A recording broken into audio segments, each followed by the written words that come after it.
असं बोललं जातंय, तसा आरोप देखील केला गेला आणि त्यांना तुमचं पाठबळ असं देखील बघा, विरोधकांनी सरकार गेले 7 वर्ष आमचं नाही, आता पुढचे 5 वर्ष तर आमचं राहणारच नाही. माझं तर एक मत आहे की आमच्या जवळचा असो, आमच्या पार्टीचा असो, कुठलाही असो, जो कुठला असेल, जर तो व्यक्ती त्या ठिकाणी गुन्हेगार असेल तर गुन्हेगारीला जात नसती, धर्म नसतो, पार्टी नसते, विचार नसते. तो गुन्हेगार हा गुन्हेगार असतो आणि सामान्य लोकांवर अन्याय करणारा तो व्यक्ती असतो. त्यामुळे कुठल्याही पक्षाचा असो, कुठल्याही समाजाचा असो, गुन्हेगार हा गुन्हेगार असतो आणि त्याला तिथं शिक्षा ही झालीच पाहिजे अशी आमची सगळ्यांची भूमिका आहे. त्या प्रकरणामध्ये अनेक आरोपी जे आहेत ते फरार आहेत अजूनही.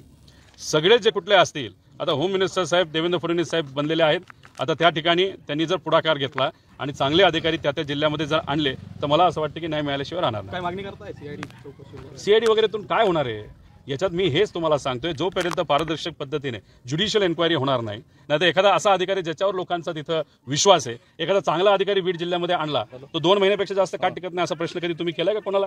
असे काही अधिकारी येतात ते जी सर करतात, बाकी काहीच कुठं करत नाही. आता मग इथं पत्रकार म्हणून उद्या एखादा पत्रकारावर जर अन्याय झाला तर तुम्ही आवाज उठवणार का नाही? आणि हे इथं थांबत नसतं, हा गुंडाजाज वाढत जातो. आता जेव्हा या कंपनीमध्ये 6 तारखेला जेव्हा हे सगळे गुंड लोक आले होते, जो खुले असेल, चाटे असेल, जो कुणी असेल, तेव्हा त्याला तिथं संतोष अण्णा व तिथं इथे काही चांगले होतकरू 25 पोरं आली होती आणि तिथं सोनवणे नावाच्या ज्या वॉचमॅनला मारलं गेलं होतं, म्हणजे हाणामारी झाली होती, त्यांनी त्या ठिकाणी त्या गुंडाला बाहेर काढलं. आता गुंडाला बाहेर काढल्यानंतर गुंडाचा इगो हट झाला, कारण का त्याचं कशावर चालतं तर दहशतीवर चालतं. तिथं एखाद्या सरपंचांनी गुंडाला बाहेर काढलं तर म्हणजे त्याची दहशत संपली आणि ती दहशत परत बसवण्यासाठी दुर्दैवाने अण्णाचा मर्डर तिथं झाला आणि अतिशय वाईट पद्धतीने झाला. म्हणजे परत एकदा दहशत बसवण्याचा प्रयत्न जर गुंड करत असतील तर तो मोडून काढण्याची जबाबदारी इथं असणाऱ्या लोकांची आणि प्रशासनाची आहे, आधी नेत्यांची आहे असं आमचं सगळ्यांचं मत आहे. कोणाचीही पाठराखण करू नका, कोण कुठला असू द्या व्यक्ती, कोण किती कोणाचा जवळ असू त्याच्यावर कारवाई झालीच पाहिजे. बीडमध्ये बनावट नोटांचं प्रकरण झालं होतं, त्या आरोपीकडनं 12 राऊंड फायर करून गोळीबार करण्यात आला आणि त्यांच्यासोबतचे फोटो जे आहेत ते संदीप यांचे व्हायरल करण्यात आले विरोधकांकडनं.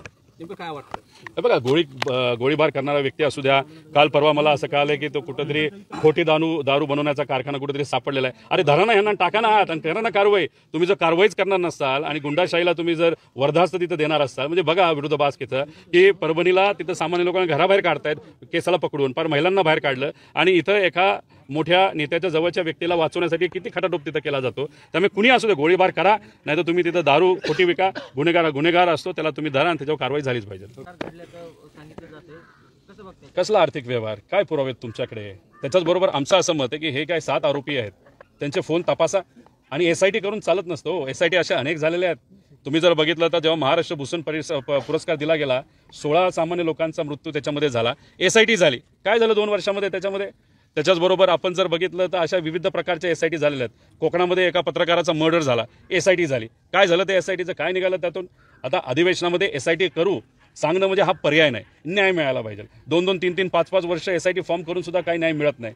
आणि याच्यात मग आमच्या सगळ्यांचं मत आहे की कुठेतरी एक न्यायालयीन चौकशी झाली पाहिजे, नाही तर ज्युडिशियल एन्क्वायरी याच्यामध्ये झाली पाहिजे. एखादा असा अधिकारी तुम्ही घ्या, नाही तर एखादा तुम्ही जज असा घ्या ज्याचं नाव कुठेही त्याच्या नावाला डाग नसावा, अशा व्यक्तीच्या खाली तुम्ही हा तपास तिथं द्यावा. हे सगळे जे फोन आहेत, हे जे काही कोणी कोणाला फोन केलेत, हा सगळा पब्लिकच्या समोर आणा. SIT स्वतःकडे ठेवते, पब्लिकच्या समोर आणा, पब्लिकला कळू द्या कोणी कसा फोन केला, कोणाला फोन केला, कोण कुठं होतं, कोण कुठल्या टावरच्या जवळ होतं, कोण जवळ होतं का नव्हतं. हे सगळ्या गोष्टी दूध का दूध पाणी का पाणी त्या ठिकाणी होईल. बांगर या कुटुंबाच्या बाबतीत सुद्धा जो अन्याय तिथं झाला तेही त्या ठिकाणी समोर येईल. असे बरेच कुटुंबीय आहेत ज्यांनी कदाचित भीतीपोटी तिथं कुठेही FIR केला नाही, असे अनेक लोक आहेत. हे सगळे विषय बाहेर येण्याची तिथं जरूरत आहे. त्यामुळे पैशाचं अण्णाच्या बाबतीत तुम्ही जर अभ्यास केला, भाजपचा एक कार्यकर्ता आहे आणि ह्यांच्याबद्दल बोलायचं झालं, पक्षाचंच बोलायचं झालं, त्याच्यावर सामाजिक कार्यकर्ता म्हणून या सरपंचाचं काम इतकं चांगलं होतं की माझ्या ऑफिसमधून सुद्धा अनेक लोक इथे येऊन त्यांनी केलेलं कार्य, जे पाण्याच्या बाबतीत असेल, नाही तर इथं या गावाला अनेक त्यांनी बक्षिसं मिळवून दिलेली, असा एक चांगला व्यक्तिमत्व, चांगला सरपंच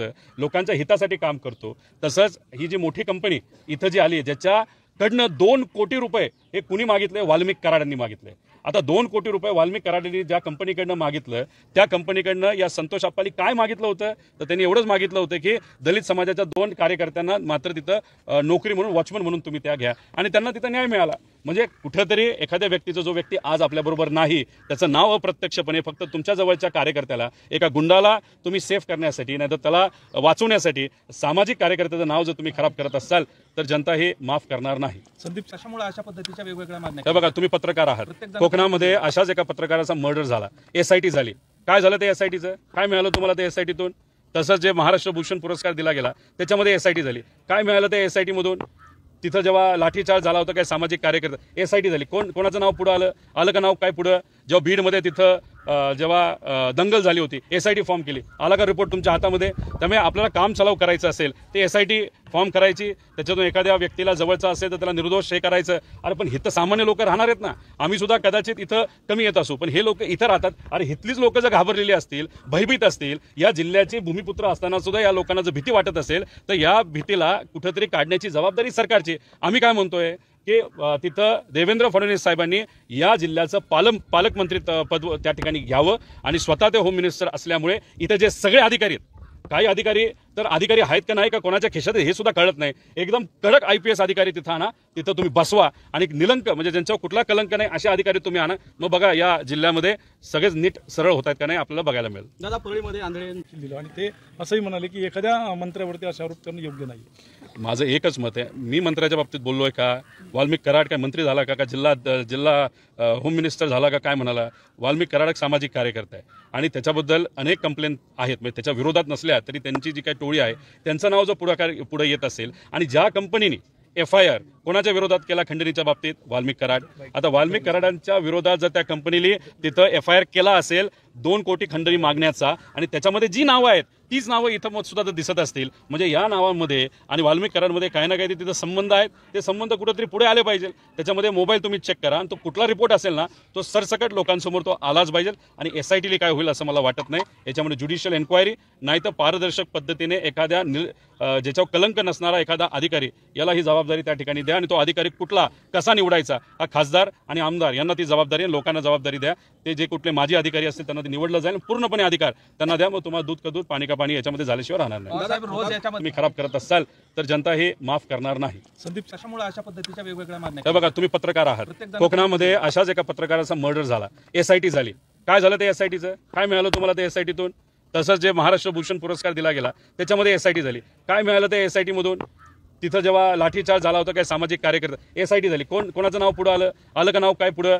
जेव्हा बीडमध्ये तिथं जेव्हा दंगल झाली होती, SIT फॉर्म केली, आला का रिपोर्ट तुमच्या हातामध्ये? त्यामुळे आपल्याला काम चालव करायचं असेल ते SIT फॉर्म करायची, त्याच्यातून एखाद्या व्यक्तीला जवळचा असेल तर त्याला निर्दोष हे करायचं. अरे पण इथं सामान्य लोक राहणार आहेत ना, आम्ही सुद्धा कदाचित इथं कमी येत असू, पण हे लोक इथं राहतात. अरे इथलीच लोक जर घाबरलेली असतील, भयभीत असतील, या जिल्ह्याचे भूमिपुत्र असताना सुद्धा या लोकांना जर भीती वाटत असेल तर या भीतीला कुठेतरी काढण्याची जबाबदारी सरकारची. आम्ही काय म्हणतोय की तिथं देवेंद्र फडणवीस साहेबांनी या जिल्ह्याचं पालकमंत्री पद त्या ठिकाणी घ्यावं आणि स्वतः ते होम मिनिस्टर असल्यामुळे इथं जे सगळे अधिकारी आहेत, काही अधिकारी तर अधिकारी आहेत का नाही का कोणाच्या खिशात हे सुद्धा कळत नाही, एकदम कडक IPS अधिकारी तिथं आणा, तिथं तुम्ही बसवा आणि निलंक म्हणजे ज्यांच्यावर कुठला कलंक नाही असे अधिकारी तुम्ही आणा. मग बघा या जिल्ह्यामध्ये सगळेच नीट सरळ होत आहेत का नाही आपल्याला बघायला मिळेल. दादा परळीमध्ये आंधळे दिलं आणि ते असंही म्हणाले की एखाद्या मंत्र्यावरती असे आरोप करणं योग्य नाही. माझं एकच मत आहे, मी मंत्र्याच्या बाबतीत बोललोय का? वाल्मिक कराड काय मंत्री झाला का जिल्हा होम मिनिस्टर झाला का काय म्हणाला? वाल्मिक कराड एक सामाजिक कार्यकर्ता आहे आणि त्याच्याबद्दल अनेक कंप्लेंट आहेत, म्हणजे त्याच्या विरोधात नसल्या तरी त्यांची जी काही टोळी आहे त्यांचं नाव जर पुढे येत असेल आणि ज्या कंपनीने FIR कोणाच्या विरोधात केला खंडणीच्या बाबतीत? वाल्मिक कराड.